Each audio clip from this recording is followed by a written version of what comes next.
African countries one by one become independent, guess what, my brothers and sisters, sons and daughters? We were given fake independence. We were given independence by name. The multinational companies that existed during colonization, they have never left Africa to this day. They simply lay low. Economic liberation was blatantly denied from the Africans. We were made to believe that we were free. Free from what? French countries got it the worst. As they were receiving their independence from France, they were made to sign a document which they called the Pact for the Continuation of Colonization. Young people, I need you to write that down. The Pact for the Continuation of Colonization. On one hand, we want you to sign this document telling you that you are free. But on the other hand, we want you to sign this other document called the Pact for the Continuation of Colonization that simply says you agree to continue to be colonized in a different way. The animals simply changed clothes. And what was so bad about the Pact for the Continuation of Colonization? It said, your minerals discovered and yet to be discovered, they belong to France. French companies had the first right of refusal. Your bank reserves, at that time it was 85% of your bank reserves are going to be deposited with France.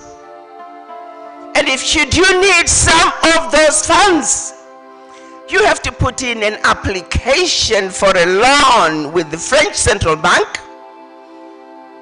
and if approved, you can only access 20% of what you deposited the previous year as a loan at commercial interest rate. I want to repeat that, young people. I need you to listen to me. You have been depositing money for the past 5 years, the past 10 years, and when you need your own money, you have to apply for it as a loan at commercial interest rate, and you can only access, if approved, 20% of what you deposited the previous year. The rest is gone. France is keeping it. Records show that France would invest those funds in the French stock market with returns in excess of over 300 billion a year. And France kept all that since the 1950s to this day. Your military could only be trained by France. Your military equipment could only be bought from France. Your language of instruction could only be French. So if you were to be a president of any of the former French colonies, your first day in office, your chief of staff shall come to you and say, Mr. President, I must read to you what is stipulated by the Pact for the Continuation of Colonization, because if you do not follow this, your head could find itself hanging from a tree. So, Mr. President, you have to deposit 85% of your bank reserves with France. Mr. President, you cannot do anything about your natural resources. French companies have the first right of refusal. Mr. President, your military can only be trained by France. Mr. President, you can only buy military equipment from France. If you stay from those main basic things, Mr. President, you're free to run your country any which way you want. What kind of president is that? So it is as I traveled around the United States and the Americas, and I would talk about what was happening in Africa. To my surprise, the Africans, but Ambassador, the African leaders are corrupt. I get it. We have some that are corrupt, but we also have some good leaders. But the question is, what kind of a president do you have who has given up natural resources, who has given up financial resources, who has given up control of it. What kind of a leader is that? We have to talk about the multinationals.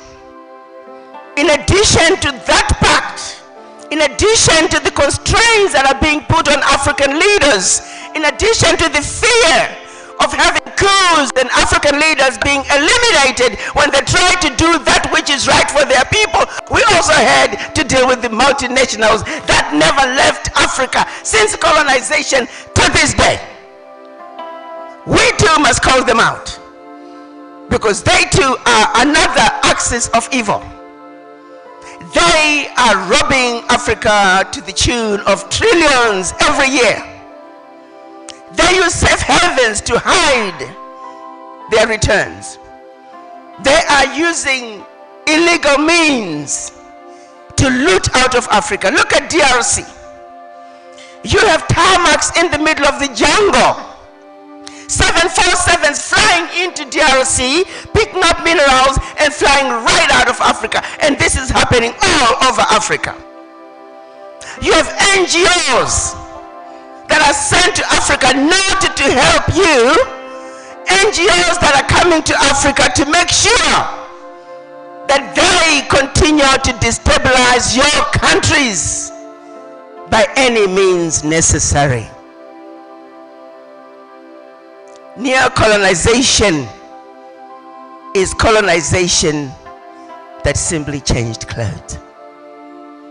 As we talk about our Africa and what is ailing our beloved continent, as we talk about institutions of higher learning, it is important that children, you understand the three axes of evil: imperialism, colonization, neo-colonization. Understand them fully and understand how they are being used to keep Africa where they want Africa to be. You see, a liberated and informed Africa is an Africa that is dangerous to the Western world. To what extent are we going to continue to be stupid? To what extent are we going to continue to be used as instruments of our own self-destruction? To what extent are we going to stand up and say enough is enough? We have failed you as your elders. We are leaving you in Africa that is not where it should be, and for that we apologize. But all is not lost. I do know one thing, that there are enough of us who get it, enough of us who are committed to making sure that we tell you young people the truth and nothing but the truth. The struggle for Africa is a very simple one. We're asking the Western world to do unto us what they would want done unto them. Plain and simple. We're simply speaking our truth. You see, they never change. And that's why I was asked to come here and share with you, young, bright minds, that which you need to know. As this university is preparing you for the future, for you leaders of tomorrow, you must be armed with knowledge and understanding of who you are. We have a responsibility to empower you, remind you that you are the mothers and fathers of humanity. Own your power. We must let you know what your power is. You are a black woman. That's your power. Own it. You're black man. That is your power. Own it. You are an African. That is your power. Own it. Stand on the tallest mountain and proclaim to the world who you are, the proud, the beautiful, intelligent, sophisticated, highly adaptable, and totally indestructible African. That is who you are.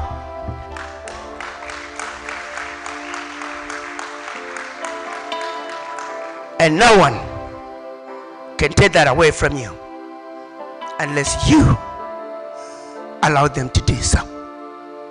Understand what the World Bank is doing in Ghana. Understand what the IMF is doing in Ghana. Understand what the NGOs, even the embassies in some cases, are doing in Ghana. You, the people, have the power. But how do you change your Africa if you don't understand it? The abuse and exploitation of Africa must come to an end. Imperialism must come to an end. Colonization must come to an end. We demand a free Africa that is going to be treated fairly, just like anybody else. Plain and simple.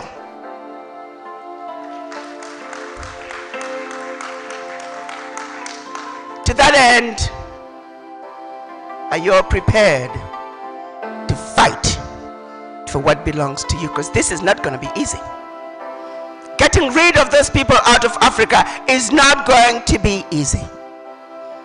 It's going to take a deep understanding and a commitment to fight. It is a crusade. Make no mistake about it. It is not for the faint at heart.